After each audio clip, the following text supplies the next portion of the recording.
ஒரு மகிழ்ச்சியான செய்தி. இதயம் நலனையின் விலை லிட்டருக்கு ரூபாய் 105 குறைஞ்சிருக்கு.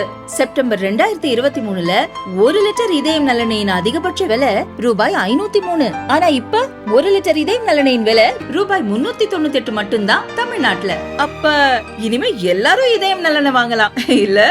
திருநெல்வேலி மாவட்ட தென்பகுதி மக்களின் மருத்துவ சேவைக்காக கண்டியபேரியில் 39 கோடி ரூபாய் செலவில் கட்டப்பட்ட அரசு மருத்துவமனை போதிய மருத்துவர்கள் இல்லாததால் முழுமையாக செயல்பட முடியாத நிலை ஏற்பட்டுள்ளது. இது தென்காசி, அம்பாசமுத்திரம், முக்கூடல், கடையம், விகேபுரம், கல்லிடைக்குறிச்சி மற்றும் நெல்லை நகர சுற்றியுள்ள பொதுமக்களுக்கு பயன்பட வேண்டும் என்ற நோக்கில் சிங்கப்பூர் நிதி உதவியுடன் கட்டி முடிக்கப்பட்டது. மருத்துவமனை கட்டிடத்திற்காக 35 கோடி செலவிடப்பட்டுள்ளதுடன் உள் மதிப்பீடு, மருத்துவ உபகரணங்கள் உள்ளிட்ட தேவைகளுக்காக கூடுதலாக 4 கோடி ரூபாய் ஒதுக்கப்பட்டது. குழந்தைகள், மகப்பேறு, அறுவை சிகிச்சை உபகரணங்கள் போன்ற பல சிறப்பு பிரிவுகளுடன் 2 தளங்களில் இந்த மருத்துவமனை அமைக்கப்பட்டுள்ளது. ஆனால் 3 ஷிப்டுகளிலும் முறையான மருத்துவர்கள் இல்லாததால் முதுநிலை மற்றும் பயிற்சி மருத்துவர்களை வைத்தே மருத்துவமனை இயங்கும் நிலை உருவாகியுள்ளது.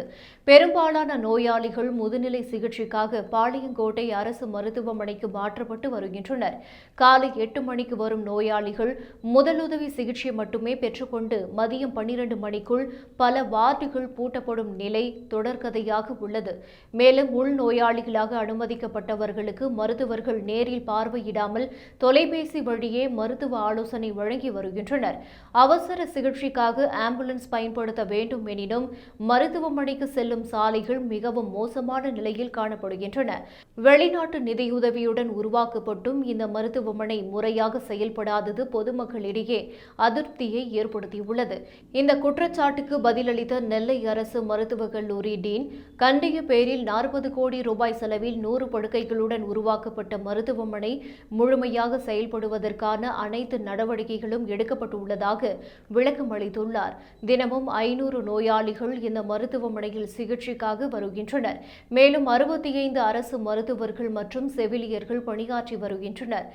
மருத்துவமனை கட்டுமான பணியின் போது நெல்லை மேற்கு பகுதி நோயாளிகள் நெல்லை அரசு மருத்துவக் கல்லூரி மருத்துவமனைக்கு மாற்றப்பட்டதால் தற்போதும் அங்கு செல்வதை தொடர்ந்து உள்ளனர் என்பதால் கண்டியபேரி மருத்துவமனைக்கு வருகை குறைவாக உள்ளது.